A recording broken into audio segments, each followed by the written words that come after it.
மாணவர்கள் நிரம்ப இருக்கீங்க. உங்ககிட்ட சில விஷயங்களை ஷேர் பண்ணிக்க நான் விரும்புறேன். நிறைய பேர் இப்ப படிக்காமலேயே பெரிய ஆள் ஆகிவிடலாம். பணம் சம்பாதிக்க படிக்கணும்னு அவசியம் இல்ல.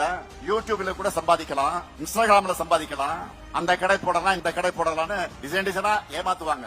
அந்த வலையில சிக்கிடாதீங்க. அவங்க சொன்னதெல்லாம் விதிவிலக்குகள். விதிவிலக்குகள் எப்பொழுதும் விதியாகாது. உங்களுக்கு விருப்பமான எந்த வேலையும் தொழிலையும் செய்யலாம், அது தவறு இல்ல. ஆனா எல்லாத்தையும் கல்விதான் அடிப்படை, மறந்துடாதீங்க. படிப்பு பயனற்றதுன்னு யாராச்சும் சொன்னா அவங்கள சைலண்டா உங்க லைஃப்ல இருந்து அவாய்ட் பண்ணுங்க. கல்விதான் யாராலையும் பறிக்க முடியாத உண்மையான சொத்துன்னு நான் தொடர்ந்து சொல்லிட்டு வரேன். இன்னும் 100 முறை சொல்லுவேன். படிச்சு நீங்க முன்னேறணும். நான் சொல்லிக்கிறதெல்லாம் நீங்க பாக்குறது மட்டும் உலகம்னு நினைக்காதீங்க. உலகம் ரொம்ப பெருசு, ரொம்ப ரொம்ப பெருசு.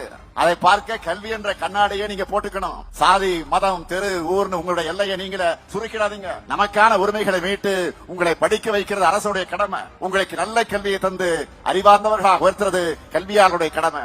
நாங்க உருவாக்கி தரக்கூடிய வாய்ப்புகளையும் கல்வியையும் பயன்படுத்தி வாழ்க்கையில் அடுத்த லெவலுக்கு முன்னேறி உங்க குடும்பத்துக்கும் நாட்டுக்கும் பெருமை சேர்க்க வேண்டியது மாணவர்களாகிய உங்க கடமை.